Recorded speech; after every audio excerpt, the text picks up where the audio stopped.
Welcome back. You're watching Breakfast at Dawn. We were just showing you the change of guard ceremony from the Qaid's mausoleum, and our correspondent was updating you on that. Let's get back to the conversation that we were having with Barrister Shahida Jamila and Professor Shariful Mujahid.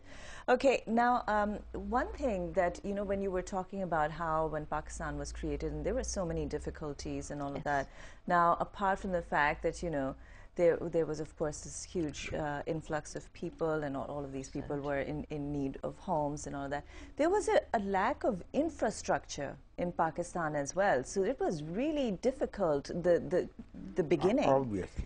Right? And in some ways more so than India, because they had the infrastructure. Is that, would I be right in saying that? Barrister? Absolutely. Can you imagine? Because these were the areas that were the Muslim majority areas. They were far more neglected as far as the administrative development was concerned. There you did find, for instance, the water system was out here. Tremendous amount of an irrigation system, etc. But it was kept at a very sort of menial level. Kept at a level where you didn't have the sophistication of administration that you had in the rest of India, in the central India. So when they came here, it was uphill task. You know, the initial bureaucrats used crates as desks. That's right. They used smaller crates as stools. They just put covers on top of it and sat down to work. We didn't have pins. So, bear ke patte ke, you know, the thorns were taken off the thorny bushes, and they were used to actually put pieces of paper together whenever they were writing a letter. I mean, this is history. That's right. But look at the spirit. That's right. When we say, you know, the spirit doesn't come just because there is some. I would like to just add, sir. You use the word. Qaid-e-Azam used Islam as a common denominator. I would like to put it a little differently. It wasn't use of it. The question was, it was the reality. We as Muslims were marginalized. We as Muslims were prevented from getting jobs. We as Muslims were not getting, under a small quota system, the actual opportunity for education. Today, you've got thousands and thousands of children in schools. You have thousands of them in colleges, even in the postgraduate level. You have them all trying to grapple and get an education. At that time, it was a very small percentage, and you came in with the rest of the minorities. The doors and windows of opportunity were so restricted. So you can imagine the feeling in the children, the feeling in those who had managed to get through. Now they wanted to serve. So the sense of service was so powerful. And the manner in which people came out, the women came out. You know, Ms. Jinnah, Mohtam Fatma Jinnah, she set up this women's committee. And the way they went in to carry out relief operations for all the refugees who came in. And the refugees came in terrible state. Some were wounded. Some had been mutilated. Some had been, you know, they just barely were making it. They were being brought in carts, in bullock carts. And to deal with that, to pick that up, to put it on a bed, to put it on a charpai, and get the doctors in, to get the nurses in, when you don't have the medicines, you don't have enough anesthesia, you cannot, you can hear the screams, the pain. Oh, it was not an easy period. And that can only come when you have a determination to succeed, because you have faced discrimination. Well, that is the tragedy of today. Right. Okay. That is the tragedy of today, that we've suddenly forgotten that determination to succeed, to go away from discrimination. Suddenly we fall in another time warp of trying to justify discrimination against others. You just can't.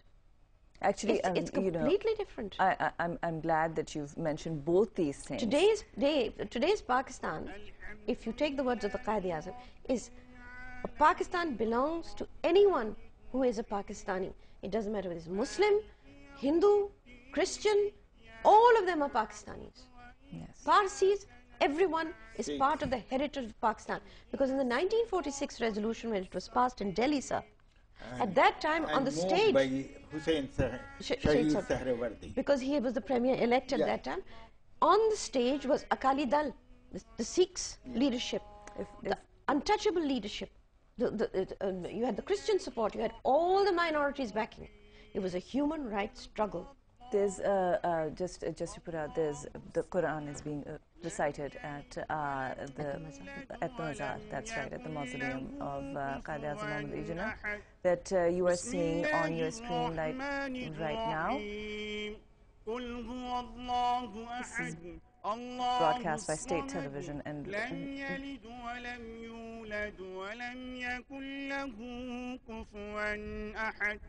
بسم الله الرحمن الرحيم قل هو الله أحد الله الصمد لم يلد ولم يولد ولم يكن له كفوا أحد اللهم ربنا آتنا في الدنيا حسنة وفي الآخرة حسنة وقنا عذاب النار آمين.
So you were watching the change of guard ceremony there. The Quran was recited, and we were hearing it, which was really quite grand and very beautiful. Okay, very moving, extremely moving. Extremely moving. I have run out of time, Barrister. I know that you want to say something finally. All I'm going to say something is this: that we've got to keep one thing very strongly in mind. That things like Gojra, Shantinagar, they're not the Pakistan's vision. They're a negation. Somebody who's mischievous is doing that. Just think of the Quaid-e-Azam. His date of birth was actually 25th December, which is Christmas Day. And he insisted that yes, it will remain a holiday. It is that. Look at that spirit. That is the spirit with which Pakistan was doing. That's the Muslim universalism, and that is the Muslim universalism that should be the basis and the only way that Pakistan goes forward. So, happy Independence Day to all Pakistanis, irrespective. Happy Independence Day to all our Christians, to all our Hindu friends, all our Parsis, all our Muslims. Happy Independence Day. And you the same. All right. Well, thank you so much for being part of the program. And you remember the Quaid-e-Azam went, you see, after being sworn in 2 days after for the church service in Karachi. There you see. That was very symbolic. He went and attended the service, you see, at the cathedral. You see, he wanted no discrimination at all.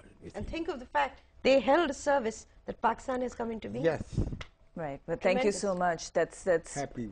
On those wise and enlightened words. Thank you so much. Thank you very much. And Barrister Shahida Jamil. We're going to take a very quick break now. After the break, retired General Moinuddin Haider will give us his analysis on Pakistan's security, and also he'll tell us a little bit about his own experiences as a soldier. Then, now, that's what we're doing here on Breakfast at Dawn. Stay with us.